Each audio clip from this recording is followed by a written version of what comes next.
Hello everybody and welcome to another episode of Unlocked, the podcast that is designed to help inspire others to be the best version of themselves. And it's hosted by me, Ricky Locke, speaker, trainer and professional magician.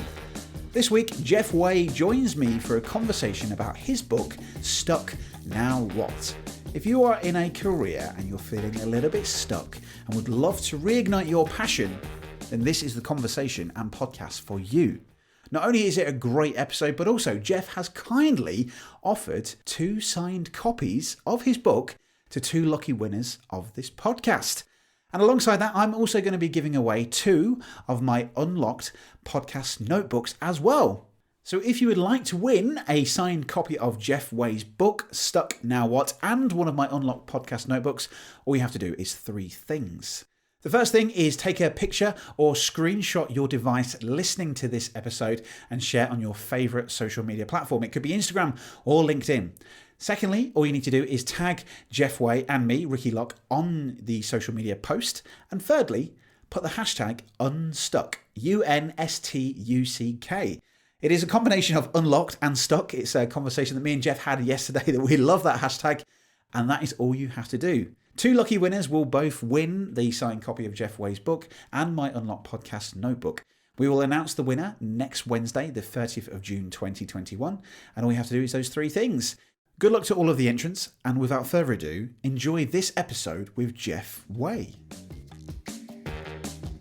Hello everybody and welcome to the Unlocked podcast. Joining me this week is a man of many talents. My guest is a leadership coach, podcaster, speaker and author of Stuck, Now What? And he is on a mission to help as many people as possible get unstuck and create fulfilling careers.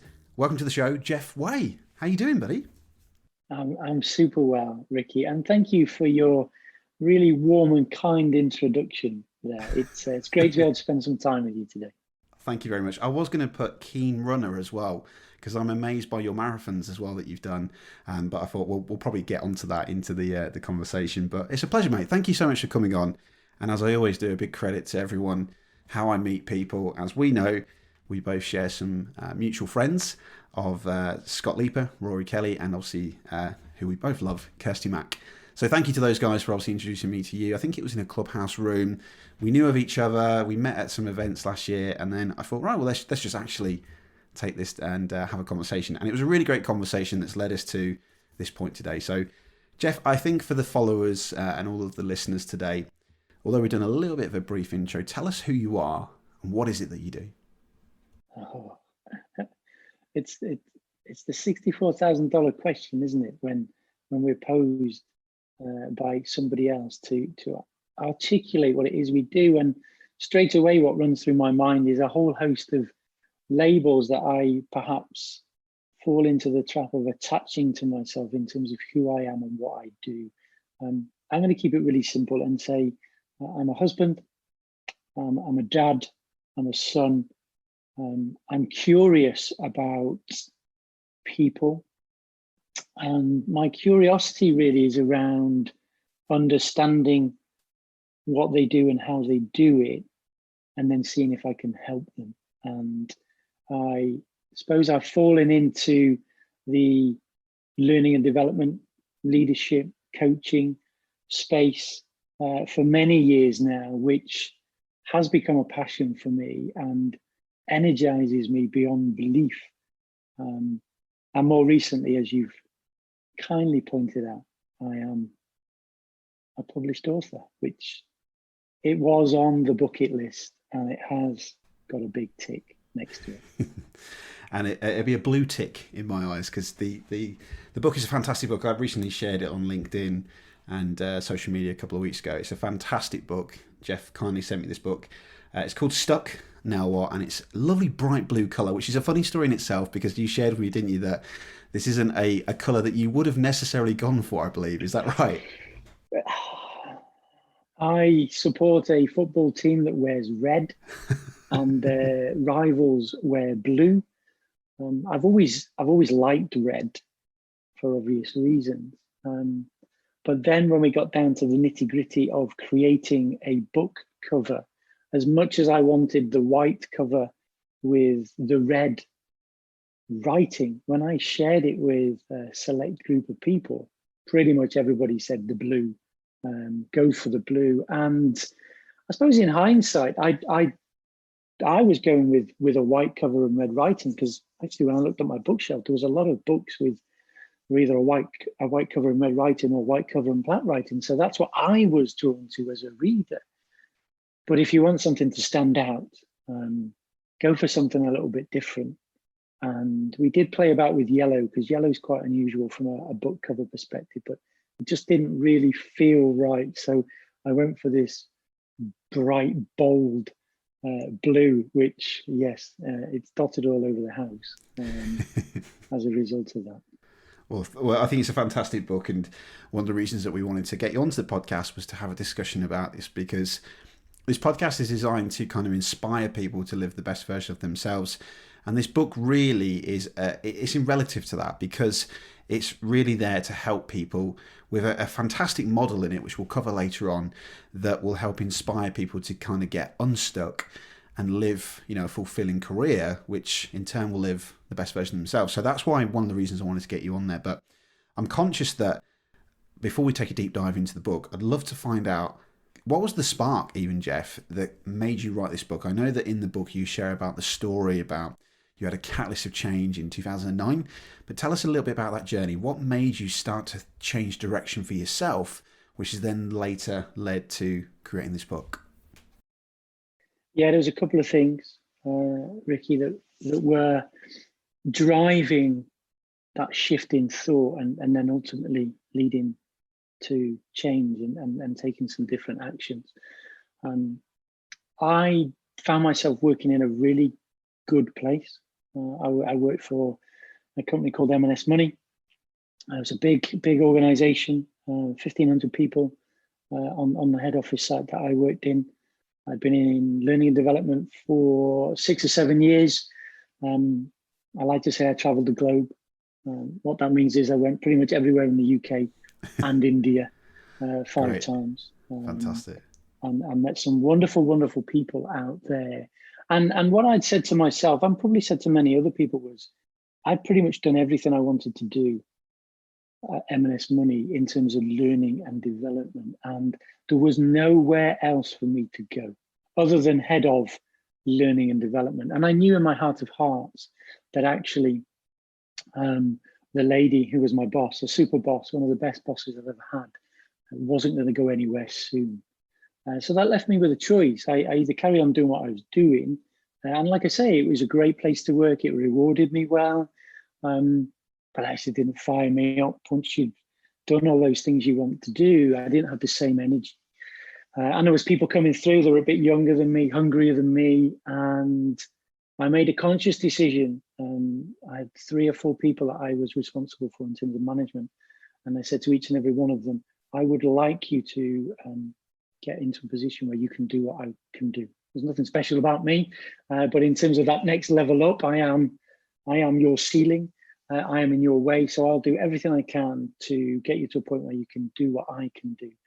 Because really what I thought was, if I do that, then I can leave. Yeah. I can go and do something else, because they'll be able to do my job. And there was nothing special. Okay, there's nothing special about what I do. In many ways, I'm just an average, ordinary, normal type of person that has made some different decisions. At about the same time, though, the wonderful Kirsty Mack came into M&S Money in her delightful kind of challenging, non-challenging way, tapped into my inner voice, and I ended up going and spending quite a bit of time doing some of the courses that Kirsty was offering. I funded myself. I went up to Glasgow. I sat in a room for a week with 13 other people. And then I went back 12 months later and sat in a room for 2 weeks with 5 people. And it really did change my life. It altered my view and my perspective. And it was the catalyst, because it gave me the belief to take that leap of faith, as we call it. And at the same time, and this was probably the kind of the crux, really. At the same time, I was I was hitting 34, which, as I talk about in the book, was a really key number in my mind, because I'd lost my father when he was 34. And for a long time, there's no logic to it, but this is how our brain works. I told myself that I was going to die at 34, and I carried it around. I hadn't, as we do, as men generally do, I hadn't talked to anybody about it. I hadn't really talked to my wife at the time about it, or any of my family. I just thought I was going to die. And when I arrived in Glasgow for the second week of that course with 5 other people, there was a birthday card waiting for me. And in that birthday card, from all the lovely ladies that were on the same program as me and Kirsty Mack, there was wonderful messages. And a key message that stood out that said, "Welcome to your 35th year."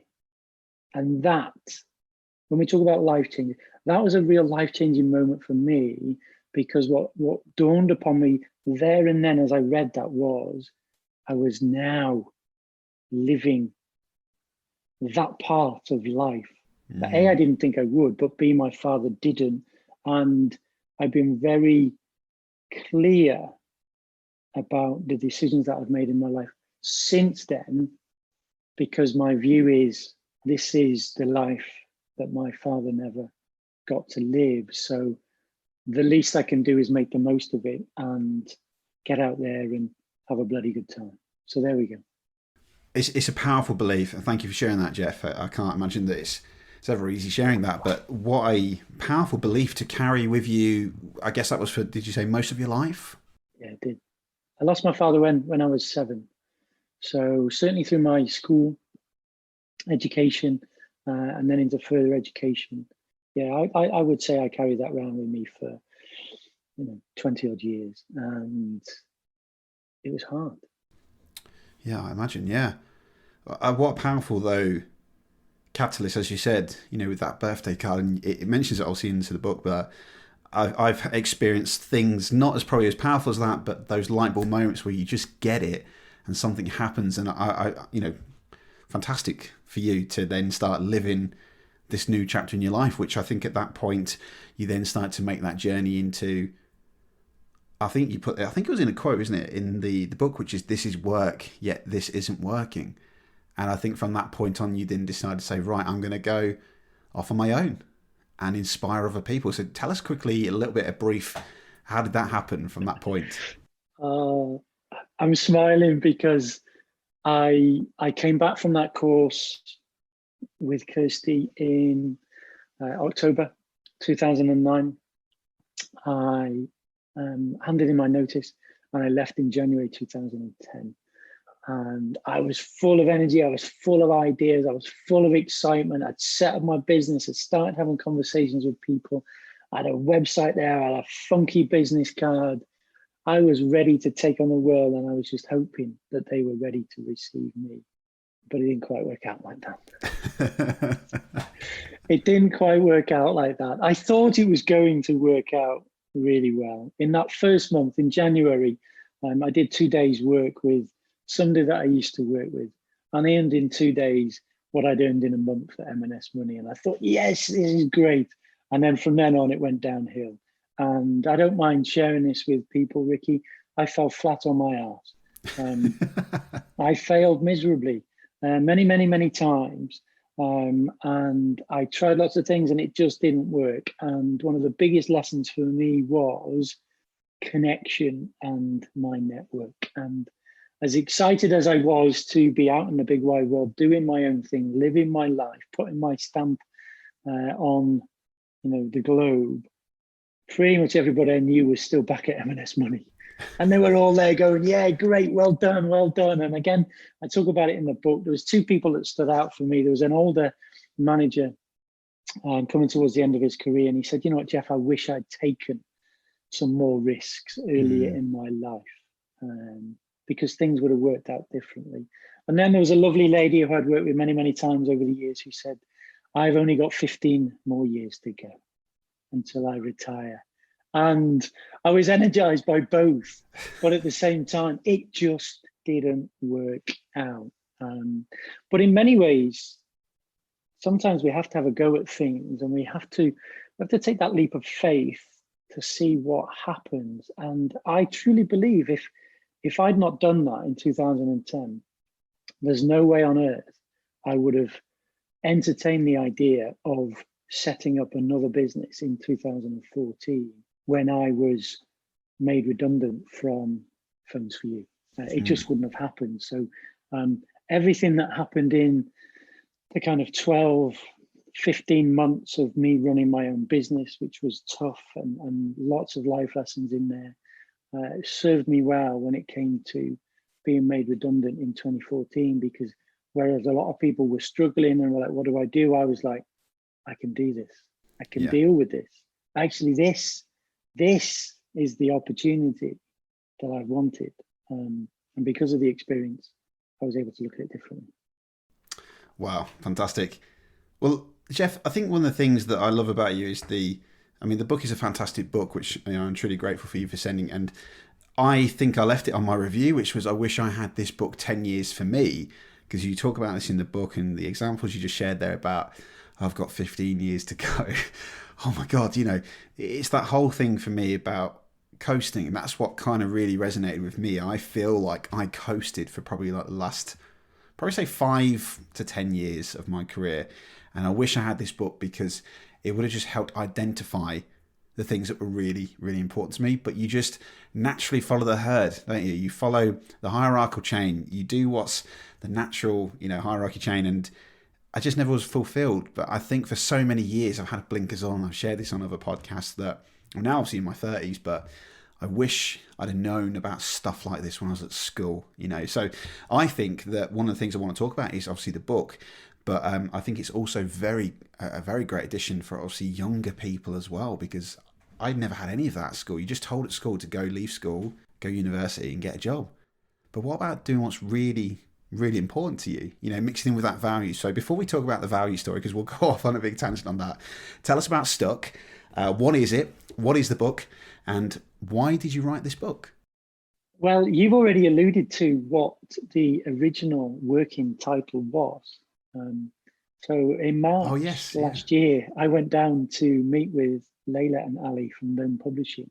And I actually thought I was going to write a book about balance, because for the previous 4 or 5 years, I'd gone down a rabbit hole around work-life balance and come to the opinion that work-life balance was a bit of a myth and it wasn't really serving people well.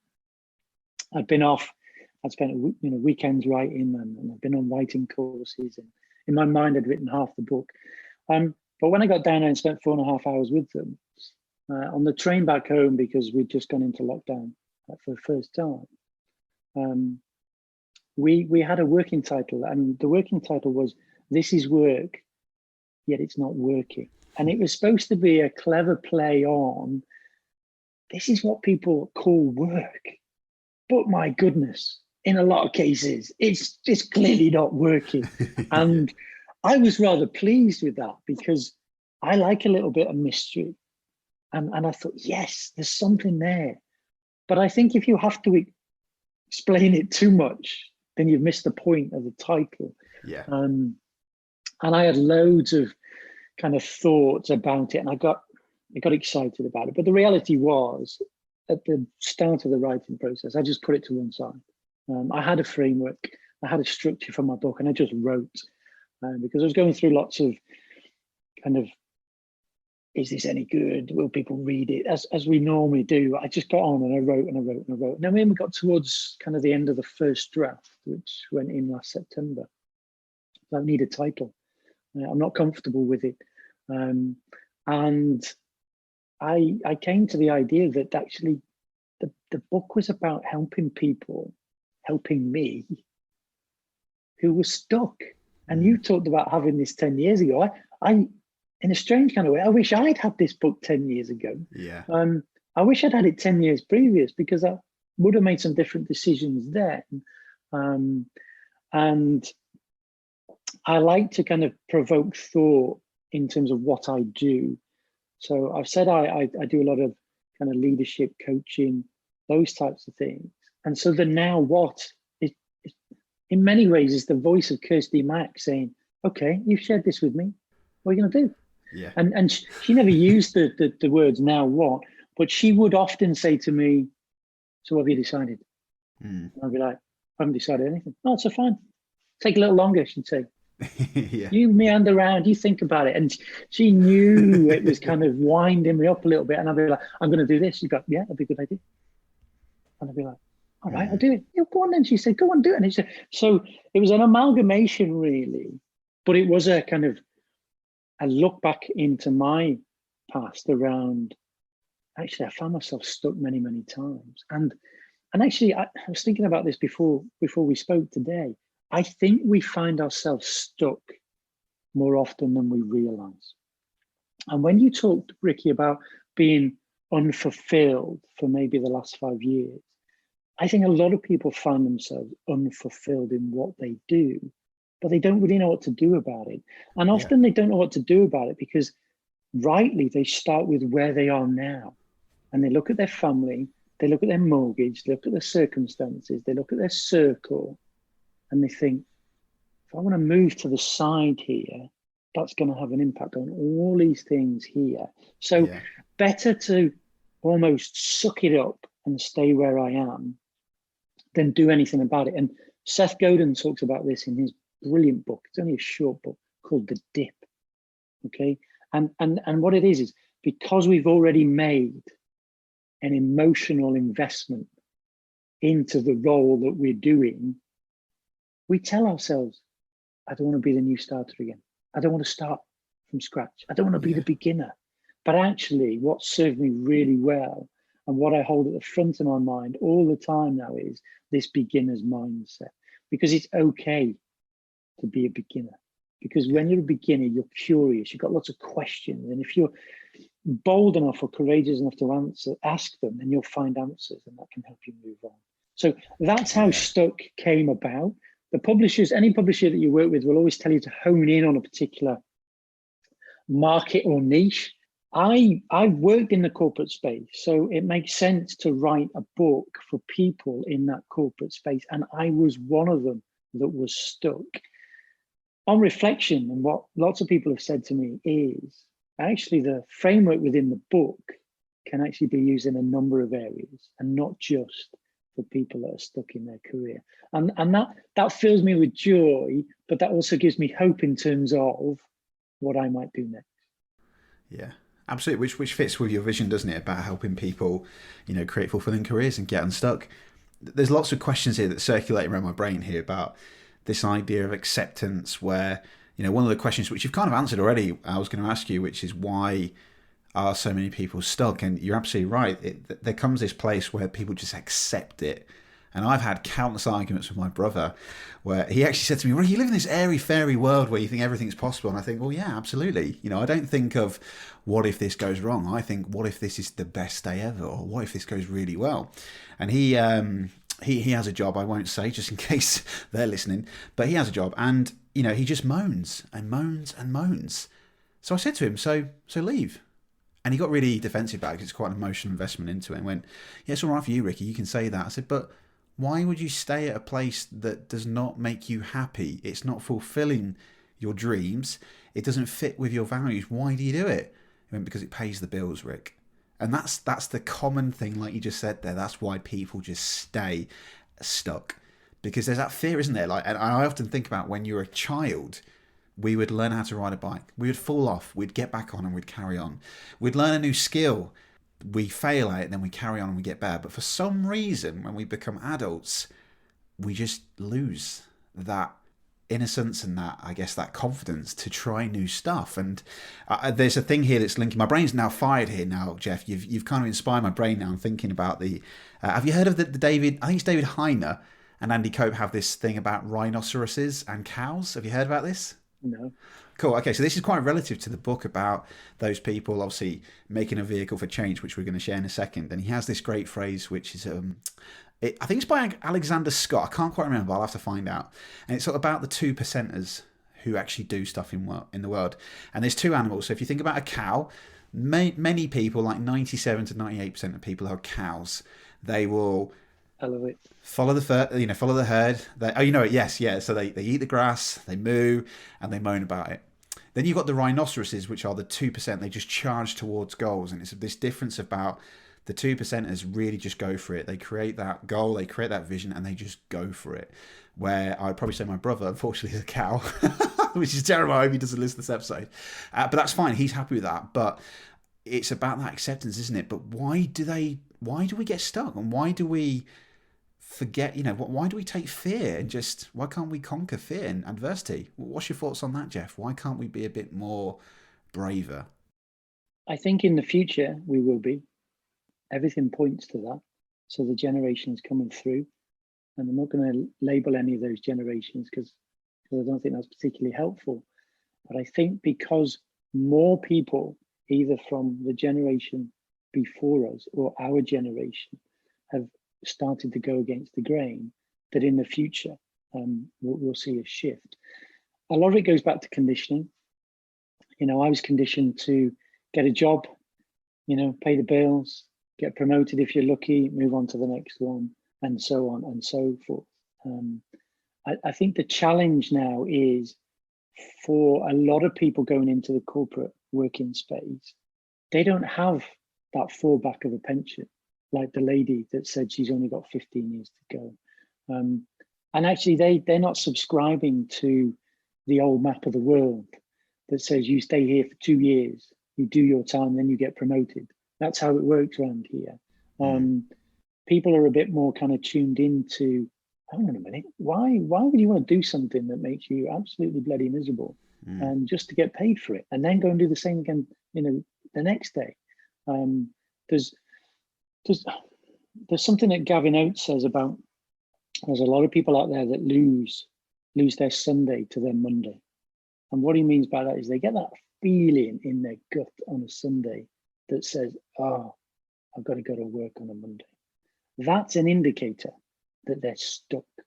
But it takes more than people realize to do something about it. And that's not their fault. The 97, 98% of people out there that are cows, in terms of your metaphor there from Andy, that's just the way they've done things. And all they're doing is they're playing out, the blueprint that's been given to them.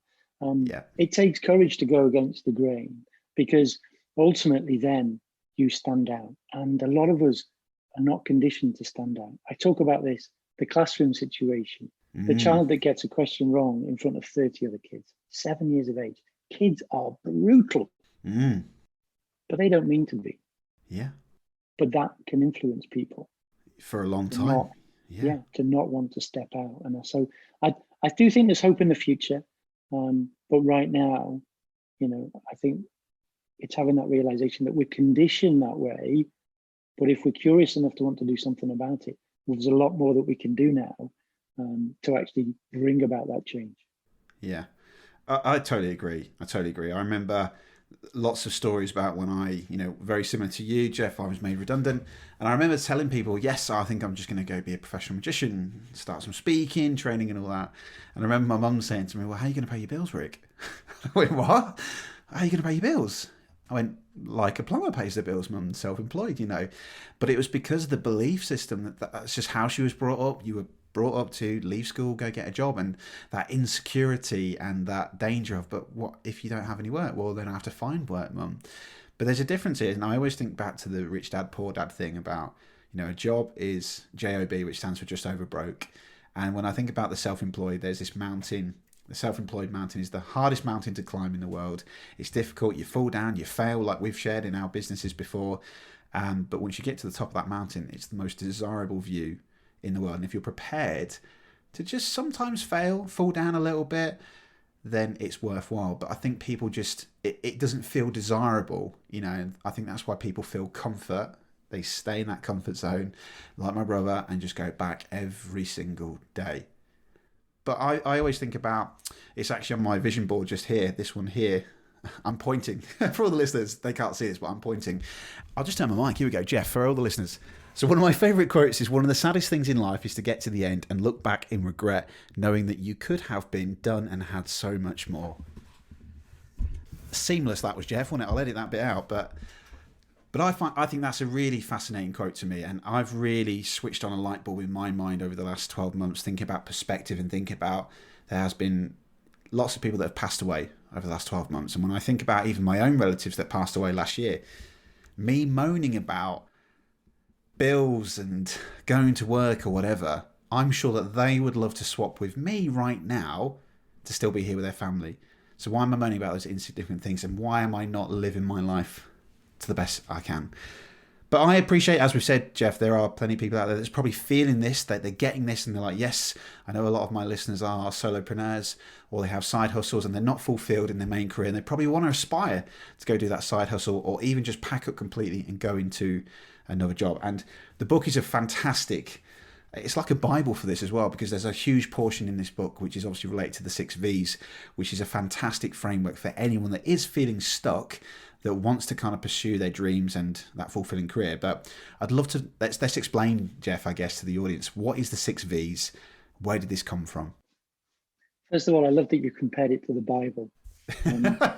Sorry, yes, yeah. That should be a quote, shouldn't it? There you go. You can have that on your next book. Straight away, that means that there's a second edition coming, if Yes. we look at the old and the new. So I like that. The 6V framework is, I have to give some credit to my publishers here, Ali and Layla, because they helped shape that. They literally said to me, right, just tell us some stories about what you've done and how you help people. And that's what I did for 4.5 hours. And then when we came away, we had something, a framework. I always wanted a framework, because for me, when I train and facilitate, I like to refer to a model or a theory, because I think it helps people then to go back later on and make sense of it as well. So I wanted something like that, but I also am drawn to those types of books where there is something that we can kind of pin things onto. I've read some wonderful books, especially in the last 12, 18 months, but there's been nothing for me to go back to other than to say it was a really good book. And that's to take nothing away from some of those books, but I like to go back to something. The 6 V's, and it's been written in a way that you might actually follow it from one V to the next. You don't have to, but the 6 V's start with vision. So having a clear vision of success. So where is it you want to be in the future? And this is aspirational. And for me, I wanted to be a published author. These might be your things on your bucket list. It might be the people that are considering a side hustle, or indeed, wanting to become a solopreneur. That's your vision of success. And it's a little bit different to a standard goal or objective, in that the journey is important. It's not just the destination. We read a lot more about that now, because we can get frustrated, we can get overwhelmed, we can get downbeat, all those things along the way, if we're not hitting that destination quicker or sooner than we want. So it's having that understanding that actually, like you said with the mountain, there are going to be lots of steps. We're going to have to pause. We're going to have to take some fuel on board. We're going to have to weigh things up. Things will happen on the mountain. So it starts with a vision of success. Then we move straight into what we look at as values, and not from a corporate perspective, but our own values. People forget this. We have our own values. These are what get us out of bed in the morning. They're what drive us to do what we do, whether we're in the corporate space or the self-employed space. Okay, they're what get us out of bed in the morning. Okay, it might be family, it might be achievement, it might be recognition, it might be growth, it might be development. For me, it's things like making a difference or challenging the norm. For others, it might be security, in which case that's what keeps them in certain places, but they drive you to get out of bed. I think this is a real eye-opener for people who are stuck if they haven't done this type of exercise, because typically what happens if our top 5 personal values aren't being met, that's when we start to become disengaged, demotivated, or disaligned with the organization. And that's not a great place for people to be, because they do get stuck then. And if they haven't got the courage to go and do something about it, they'll stay. Okay, and that can be worse for them and also the business. And that's things like mental health and well-being. That's why they're coming to the forefront now, because a lot of people have got themselves stuck. Which is often, just to cut in, sorry, Jeff, is in my experiences where I've often seen mood hoovers, the people that have just stuck and stayed, and they become the most difficult people to manage and lead because they're just uninspired. But anyway, carry Absolutely. on. Yes. Yeah. Absolutely. And there's a really good point, Ricky, because nobody gets out of bed to be an arsehole. Yeah. Okay. But if they're stuck and their values aren't being met, okay, and they don't know who to speak to and they don't know how to get out of it, that's what happens. They suck the life out of other people. So we move from vision to values to view. And this is all about where you are now in relation to where you want to be in the future. And I think this is a really important stage because it gets you to weigh up exactly where you are now. If anybody who's familiar with, the kind of the grow model in terms of coaching, this is the reality. Where are we today versus values that are being met and not met, and in relation to our vision of success, okay? Because we're all at different points in the journey. And you come to accept this, okay? The wiser you become, you realize there's no point comparing yourself to everybody else because they're at a different stage or a different point in the journey. So we look at where we are now. Then we move to what I call is a vehicle. Now, I'm crap at planning, always have been crap at planning. I talk about it in the book. Every manager I ever had on my performance review in terms of development area said, Jeff, you need to work on your planning. I didn't need to work on my plan, okay? So I've created something that I think is certainly more empowering for those non-planners, but there's enough in there for the planners to kind of get to grips with. And it builds on where we are now, because Ricky, if you want to make changes today, we need to know what you're doing today and what you're not doing. And I get people to do a bit of an audit on themselves in terms of their time and where their energy is going. Because again, if I'm going to make some changes and you're going to make some changes from today onwards, it's going to have an impact on other people. And we've got to find the time in the day and the week to do it. And this is why people start with great gusto and great energy, a bit like New Year's resolutions. 1st of January, down the gym. 3rd week of January, oh, look at the weather.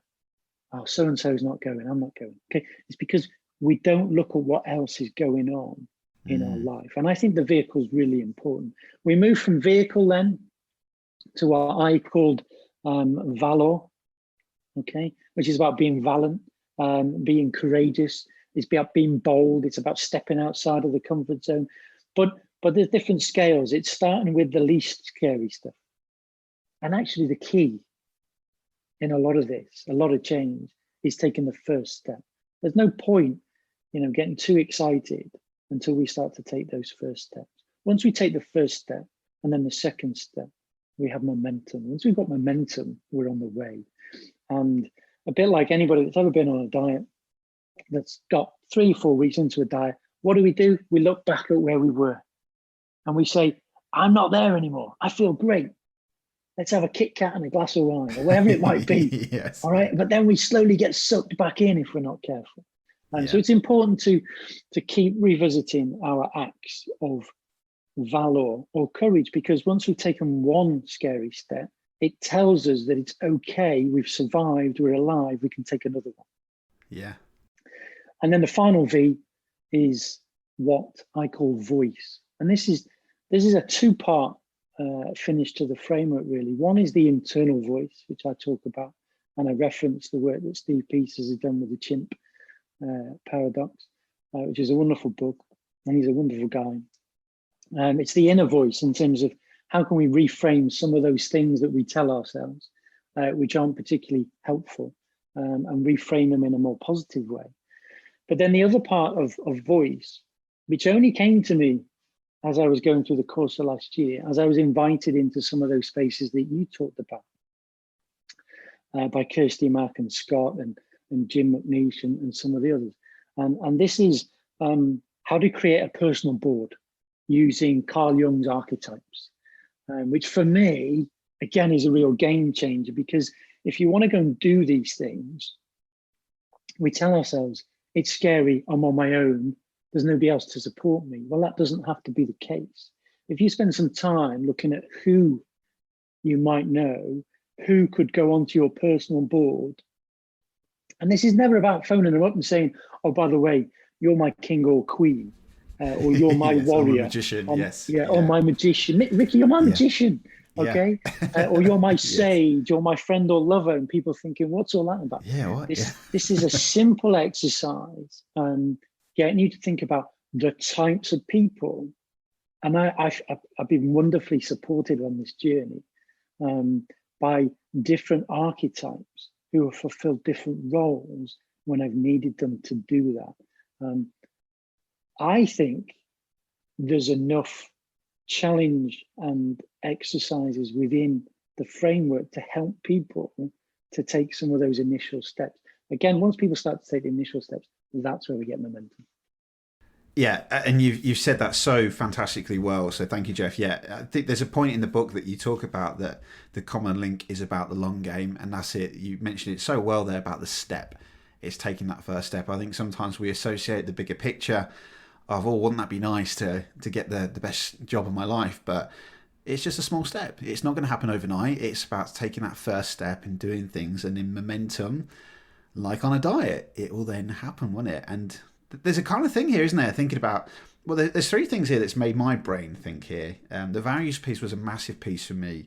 You often see this in a lot of corporates where you are, you're inducted, you join the company, and then the company says, hey, we're just releasing our new values for the company. Here you go live them. But hang on a minute, what if I don't believe in those values? Why? Why isn't it like a people created culture kind of thing? Why do we have that? So values was a massive thing for me in kind of the run up to the end of my career.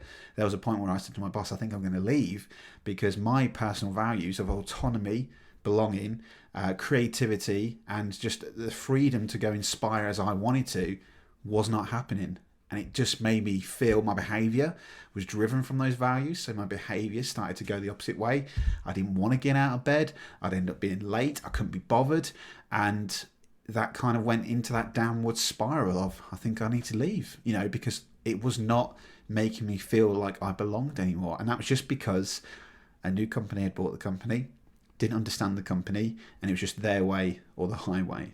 And there's lots of other factors that we could discuss into that, about people and culture and management and stuff. But one of the biggest things that I've obviously learned about obviously going self-employed is that I can create the life that I want by living the values that are important to me. Autonomy, belonging. Yes, you're on your own, but there are, like you said, your tribe, your people, your kings and your queens and your magicians that is your people. That's that belonging. That's where you feel part of. And one of the other things I wanted to say was that I wrote it down here. I've lost it now. I wrote it in a highlight because I dropped my pen here, Jeff. So it's just the bigger picture. Yeah, it's why we have to be patient. And there's two things here I'm thinking about with Darren. I think it's Darren Hardy says that, and Jim Rohn, there's two pains in life that you'll go through, the pain of discipline and the pain of regret. It is about having that patience, isn't it? And taking that time, but just taking a step to start the journey. You said it, it's a journey, and that's what we need to be celebrating. So, Jeff, one of the things that I admire as well is the framework with the, I think it was like the schedule, or you create your own schedule of your time of when you wake up and what you do. There's so many people that I talk to that say, I would love to do that, I would love to do this, but I don't have the time. But if you used to get them to do that exercise and then you look at it and review it and scan it, you would see they don't get out of bed till 11 o'clock in the morning. They probably spend 2 hours on social media. And then you start to get those light bulb moments going, oh, so if I just, reduce that or up that and dial that one up a bit more, you mean I could do that? Of course you could. Yeah. So I love that in the framework. And I think I absolutely, and I'm not saying this, Jeff hasn't paid me to say this, but the framework is such a simple, easy to do. And obviously there's a resource that you can download as well from his website that will really create a clear roadmap for you to understand what's truly important to you. And Jeff, I love it. Yeah, so thank you for obviously sharing that, because I think it's a fantastic framework that we all need. I think from time to time we're all going to have those moments where we're stuck.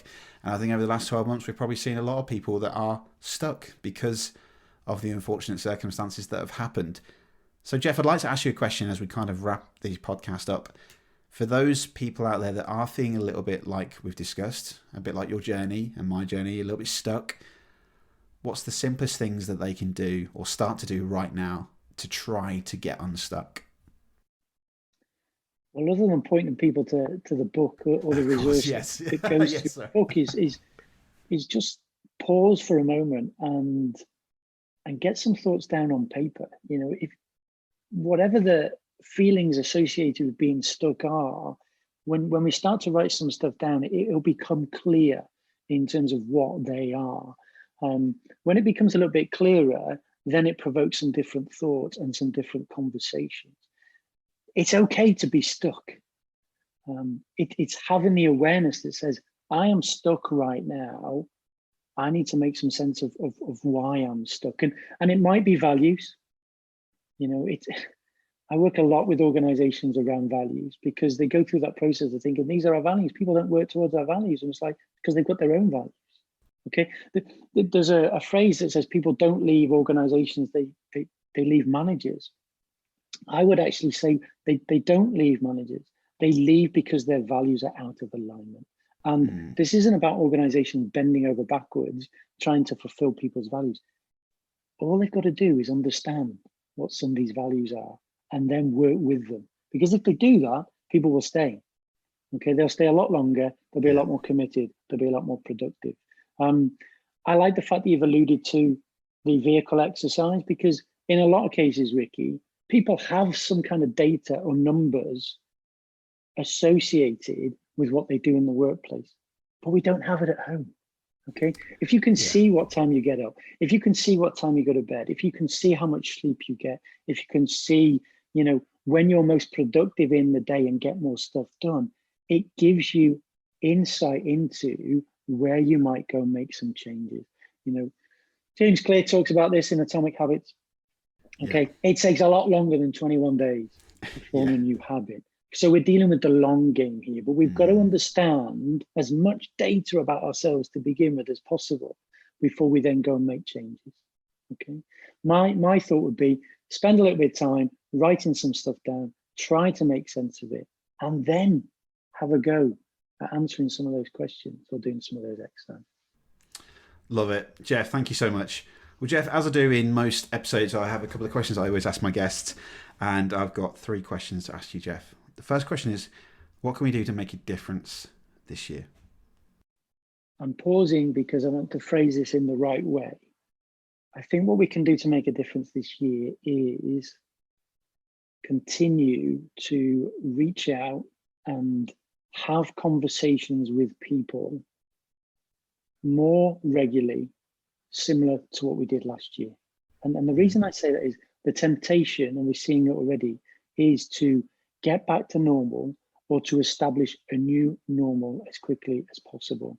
I, for one, want to hold on to lots of wonderful things in the last 12 months, one of them being conversations and connections. If we continue to have more conversations with our connections, then we can continue to support one another through whatever this next phase or period of time looks like. And I think that's really important, not only from an individual, but a collective perspective. I love that. I totally echo that. We're seeing that now, aren't we, where people are going back to reverting to type, classic human behaviour, beer gardens and stuff, and you think, hang on a minute, there is still a global pandemic around, let's just ease up a bit.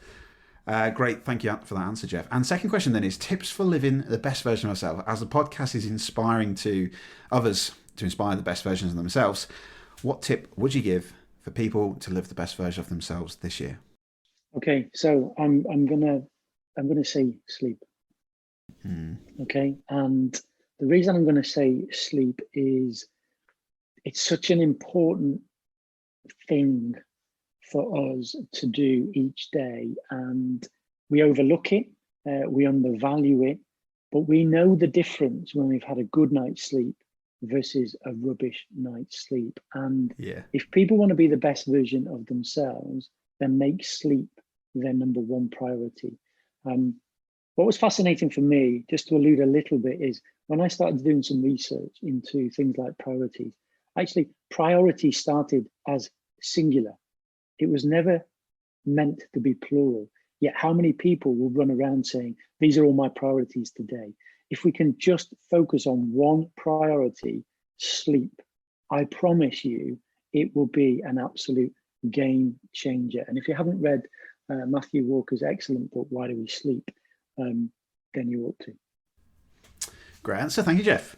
And then the last question is, how can we find you, Jeff? We know that you have a great podcast called the Perfect and Balanced Podcast. What can we do to find you if we want to hear more about you and your fantastic dialogues and fantastic words, Jeff? I can't get my words out today. How can we find more about what you do, Jeff? Well, there's a number of ways, Ricky, but you know, first and foremost, you'll find me across social media, whether that's, you know, Twitter, Instagram, or LinkedIn. Feel free to connect with me on any of those platforms. Also, you can find out more details at the Stuck Now What website, where you'll see the types of things that I'm up to, not just with the book, but also in terms of, you know, building a community where we do live learning with some guest speakers each month. So yeah, follow along, get involved, come and join that community, because there's a lot of similar-minded people who are there to not only take something from them for themselves in terms of learning, but also there to help and support others as well. Jeff, it's been an absolute pleasure. Thank you for coming on to the show, and good luck. And I look forward to seeing you in person, hopefully very soon. Take care, Jeff. Thank you, Ricky.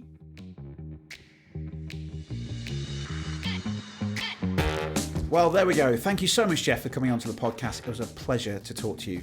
Don't forget, if you did enjoy this episode, you can have a chance to win one of Jeff's signed copies of his book, Stuck Now What, and one of my Unlocked podcast notebooks. All you need to do is screenshot yourself listening, share it onto your favourite social media platform, tag me and Jeff into the post, and put the hashtag Unstuck. Good luck. Jeff, thank you for coming onto the podcast. And don't forget, if you did listen to this episode, everyone, then please, and if you enjoyed it, please go onto Apple Podcasts and leave a lovely review. It will help with the rankings and get this podcast shared to more listeners. Once again, thank you for listening, and I'll join you on the next week of another episode of Unlocked. Goodbye.